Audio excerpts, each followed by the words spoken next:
Greetings and welcome to this edition of Positronic. I'm Barry P. Cook. This video is intended as a response to a recent video on the YouTube channel Baggage Claim entitled Why Marvel Phase 4 Sucks, narrated by someone whose name isn't given in the video that I heard and doesn't seem to appear anywhere in the channel description. As the title of said video indicates, this individual believes that Marvel Phase 4 sucks. And in the video, they argue that this is the case by making several statements about the various entries in it. In this video, I'm going to go through the various things that they insist are true and tell you why this individual is wrong about each of those things. They're wrong about the Loki show. It wasn't a snooze fest, as they accused it of being. And I don't think it's a bait and switch, as they accused it of being. They insist that it is these things because it, in their estimation, wasn't about Loki but was about Sylvie, and therefore is a bait and switch, because the show is called Loki, not Sylvie. That's ridiculous. These shows, any book, any media, is never about the titular character or the main character. It's about us. It's about humanity. If it's any good anyway. That's the whole point of storytelling all the way back to the Greek tragedies, if not before. To give people a way to examine life and the human condition through the stories of other people. And part of how storytellers tell these stories that are about us is by giving the main character or the title character opportunities to interact with other characters and situations that put them through various paces. And that's why the female Loki character is there. And the reason she's such a big character is because she's the same person as Loki. It's just that he's lived different experiences. And so she becomes very important as a mirror for him. And that's why it's not a bait and switch. Loki did an excellent job of all these things that I'm talking about because it forced Loki to look at his existence and look at himself and ask whether or not he's lived that existence in a way that he's actually happy with. And it forced him to question whether or not everything he has been up to this point is all that he is, and if he's not anything more. It forced him to evaluate his worth and to ask himself whether or not he was living up to his worth and being all that he could be, and whether the path he'd taken and then lived for so long was one that he took because of experiences he had when he was young that he'd never come to terms with. This is also why the Agent Mobius character that he's dealing with is written the way he is, because he's an antagonist to Loki that's calling him on his shit. And he's there because in life, sometimes people need to have their shit called out. It's part of what helps everybody who's ever lived and whoever will live grow as a person. Having your shit called out at some point. We've all got shit. And that's why this character is there. Loki is a redemption story. That's nothing new. Redemption stories are a classic thing, and I, for one, love redemption stories. Everything that this show touches on and explores is something that people have to deal with in real life. And because of that, there's a massive value in a story like that. And for an actor like Tom Hiddleston to be given the character work involved with telling that story is an amazing thing. And anybody who thinks the show was stupid or slow or a bait and switch or trash, which, as it relates to some of these adjectives in the case of the narrator of the video I'm discussing, is an idiot who only wants to watch shows about bright lights and massive action scenes and with one-dimensional characters. In the video in question, the narrator talks about Doctor Strange 2. I had my own issues with that movie, but I liked it well enough. And again, if we are in fact going to continue to see these characters, Loki, Doctor Strange, in movies and shows, they have to have something to do. We're not just going to watch them sit there and eat pudding. They have to have something to do. They have to interact with other characters and situations. The narrator of the video in question says that the point of Doctor Strange 2 was to give Doctor Strange an opportunity to help another hero, a female character, come to terms with her situation or realize her power or whatever, and that the story, therefore, isn't about Doctor Strange. It's about that character and her situation, making it a bait and switch. So they're not allowed to tell a story where established characters established heroes play a mentor role to other people who need their help and guidance without the story being accused of being a bait and switch? That's ridiculous. Yes, as the narrator of the video in question points out, various characters talk down to Doctor Strange and scold him in the movie in question. But again, this is an example of characters who need to be called on their shit. Every character has shit. Not every hero character is going to be a paragon. Sometimes they're flawed, and part of their journey is rising above their flaws. But they don't always know they have flaws innately, and have to have them pointed out to them. And the struggle that they engage in to overcome them is why the stories are compelling. So you can't have, all the time, a character that goes through their story without being called on their shit. The narrator of the video I'm referring to says that the Hawkeye show is a bait and switch because it wasn't about Hawkeye but was about Kate, who spends the whole season belittling Hawkeye and who has unearned hero-level abilities. Again, these are long-established characters continuing their journeys in new story after new story, after having been around so long and after having aged and after having been through so much, as characters that are different people than they were when we first saw them. They're wiser sometimes, they're more jaded sometimes, they're more sloppy sometimes, and reckless sometimes. We find them in different states than we originally found them in. And in the Hawkeye show, what we've got is a Hawkeye who is older, who's been through a lot, who's had loss on an epic scale that he hadn't had before, and who has stepped away from what was left of the Avengers. It's at that point that he encounters Kate by accident and discovers that she's embroiled in something that she got herself into by being a bumbling kid who rushed in where angels fear to tread without thinking about it, when she should have thought about it. And he doesn't want her to pay the price for something that she's now connected to, not only because of stuff she did, but because of stuff he did in the past that she embroiled herself in, because he's already had enough people in his life pay consequences for things that he's done in place of him. So the story is still very much about him. It's just about him as reflected in his interaction with Kate.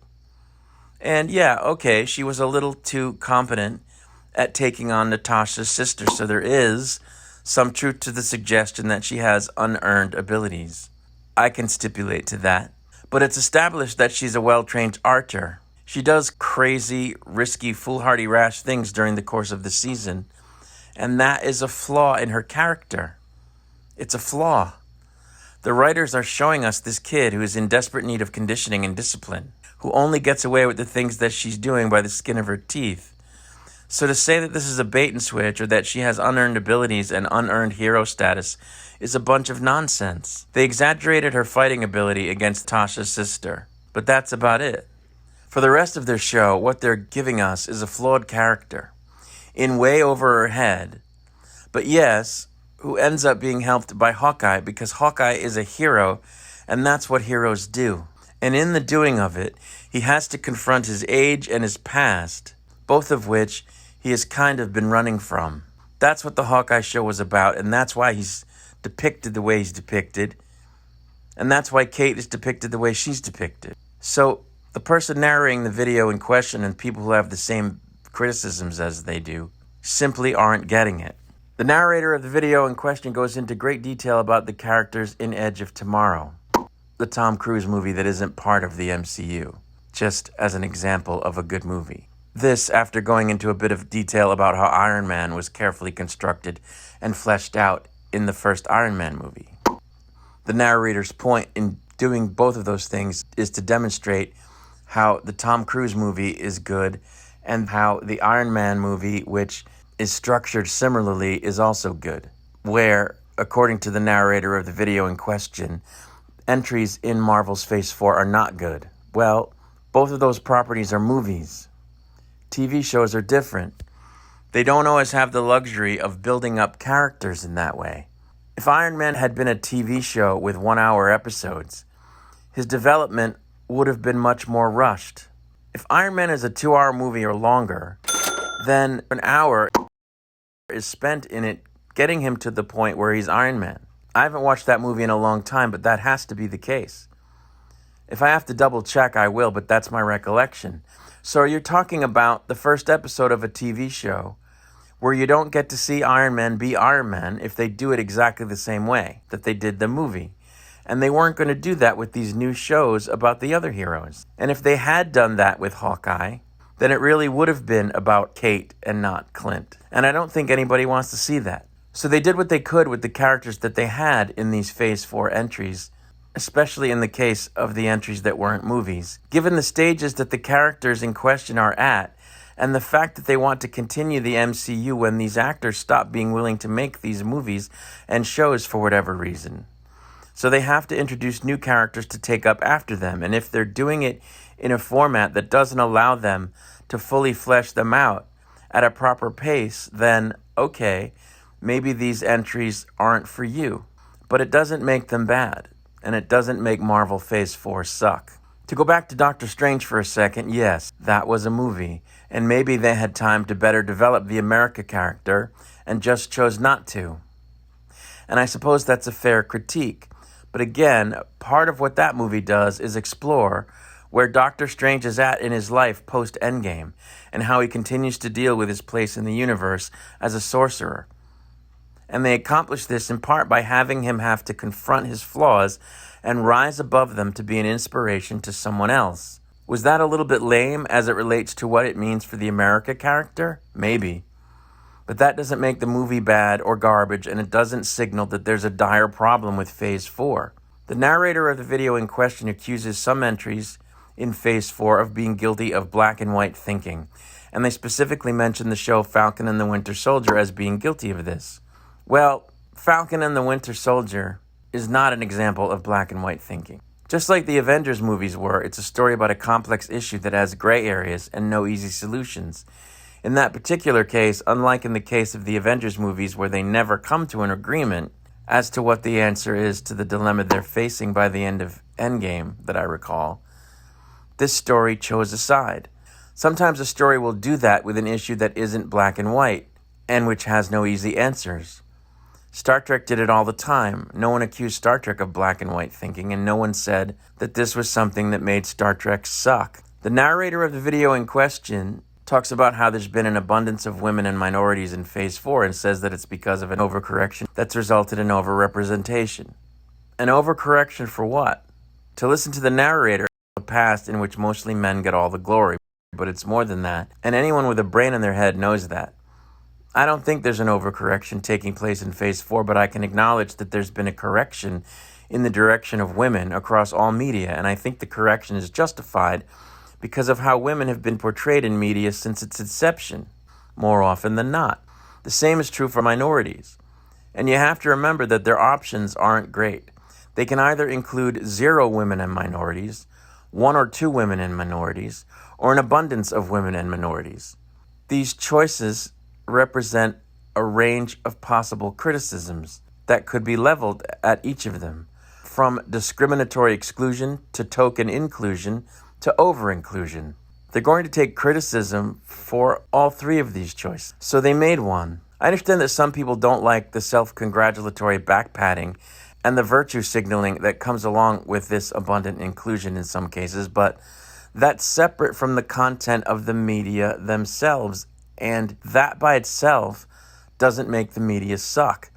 The only people who would say that the inclusion in and of itself, separate from what actors and producers and whatnot might say in the press makes this project or that project suck, is someone who just doesn't like seeing, air quotes, too many, air quotes, gay people, women, and minorities in the media that they consume. And you know what? Despite all the criticisms of Miss Marvel, which is very much an inclusive show, Miss Marvel was an excellent little show. It showcased in a big way a particular culture and how everyday people from that culture live life, and that's not something that audiences have been able to experience in mainstream media outside of Bollywood flicks that most people don't watch in the West. And I, for one, found it refreshing and educational and joyous, and the characters on that show were all good people. Many of them were flawed, but still good people. We need more shows like Miss Marvel, not fewer. The narrator of the video in question keeps harping on how the white person, the white man in Phase 4 stories, is always the bad guy, and that this makes Phase 4 suck. So, is the only way that Phase 4 wouldn't have sucked, or wouldn't suck, in regards to villains, is if all or most of them were something other than white men? Say, men and women of color? Is the only way that people who think the villains in Marvel's Phase 4 projects suck can be happy with villains is if the villains are disproportionately women or people of color? If that's the case, then it isn't Phase 4 that sucks. The narrator of the video says that one flaw of Phase 4 is that it insists that women are awesome. So, women aren't awesome? What's wrong with promoting the idea that women are awesome, especially when they also show women like Wanda, who did a lot of evil shit in the last 2 outings that we saw her in? Powerful, yes. Almost impossible to beat, yes. But evil, and ultimately defeated. Another problem that the narrator of the video has with Phase 4 is that, in their eyes, men, as long as they're white, are bashed and deconstructed and taken down at every opportunity. They use Doctor Strange as an example of this. Yes, Doctor Strange is taken to task for some things in Doctor Strange 2, but ultimately, he overcame some difficult stuff and was able to be instrumental in bringing about what needed to be brought about for Wanda to be defeated. Yes, Kate gave Clint a hard time in some cases during Hawkeye, but he kicked just as much ass as she did in that show, and he was depicted as a very loving family man who was very much loved in return by his family, who put his life on the line for another person, Kate, who, by the way, massively looked up to him even though she busted his chops. I don't disagree that hinging the plot of a movie or show on the idea that love conquers all, which a couple of entries in Phase 4 did, is a little bit lame. But that doesn't make Phase 4 suck, nor does promoting the idea that human beings should try to look more at what unites us and what makes us the same, versus what divides us and makes us different. We can be one world and still have borders. Being one world is about how we regard each other, and not how our various land masses are distinguished from each other. And I'm sorry, but wanting all of humanity to care more about other people than they do money or power or other such things is not a bad thing. And I don't think there was anything all that complex about World War II, which the narrator of the video accuses the film Eternals of looking at through a lens of black and white thinking. In World War II, you were either the guy trying to wipe out Jewish people and conquer the world, or fighting against him, or fighting against the people who were fighting against him. It seems to me that that situation was, in reality, pretty black and white. And dealing with a black and white situation in a black and white way is appropriate. If you don't think so, again, the problem isn't Phase 4. I happen to agree with the narrator of the video in question that Thor Love and Thunder did a massive disservice to the Thor character. It reduced him to a goofball. That film massively underused Christian Bale in the role of the villain, and it massively underused the villain. But these flaws are not enough to make Phase 4 suck. I think the narrator of the video in question and those who tend to agree with the things they say in their video see what they want to see in these stories. I think they see the villains in the stories who are the source of the problems for the other characters as white men, as opposed to just bad people who happen to be white and male, because that's what they want to see, and or because as white men or white people themselves, which most of them are, they know that there's some truth to the idea that in parts of the world the problem is the fact that whites are dominant, both by happenstance and to an extent by design or intent. For the record, yes, as the narrator of the video in question suggests, the Alexei character in Black Widow is a bit of a bumbler, but we all know that his heart is in the right place and that he's a different person by the end of the movie than he is at the beginning, and that he does the right thing. So the idea espoused by the narrator of the video in question that he's depicted as useless or garbage, or that other white male characters in the Phase 4 story are depicted as such, is laughable. The Agent Mobius character in Loki is depicted as a good dude who calls out bullshit when he sees it, but who also has a good deal of humility. He's far from useless or garbage or weak. At the time that the video in question was made, one episode of She-Hulk had been released. The narrator of the video isn't the only one who's criticized this show since the first episode has aired, by, among other things, saying or alluding to the idea that the Jennifer character makes Marvel Phase 4 suck because she's a know-it-all man-hater who is depicted as being proficient in various things right out of the gate. Well, 2 episodes of that show have now aired, leaving 7 until the end of the season, and the fact of the matter is that we don't know that they aren't going to teach her some lessons along the rest of the season, and that one of those lessons won't be that she's not as proficient at everything as she thought she was. So including a brief flash in the video in question from the premiere She-Hulk episode at the point in the video where they're talking about how women are disingenuously shown to be proficient is itself disingenuous and intellectually dishonest on behalf of the narrator of the video in question. Said same narrator talks about how Spider-Man No Way Home did so well despite not including depictions similar to those in other Phase 4 releases which they suggest suck. Well, the reason Spider-Man No Way Home did so well is because of the massive hype before it came out over all of the cameos, which resulted in a massive opening weekend which further convinced people that the movie was great, which drove people to go see it. The narrator of the video in question says that the story of this film was great, and that that's largely responsible for its success. They further say that it didn't have any trappings of the agenda that they accused the rest of Phase 4 of having. Well, the story wasn't that great actually, and it did have the trappings of an agenda, and the narrator of the video in question is just overlooking it. Don't forget, MJ in that film is a person of color, as is Ned, which wasn't the case in the comics. And Peter Parker and his inability to shut the hell up while Doctor Strange was casting a spell is the whole reason that things went to hell in a handbasket. You know, Peter.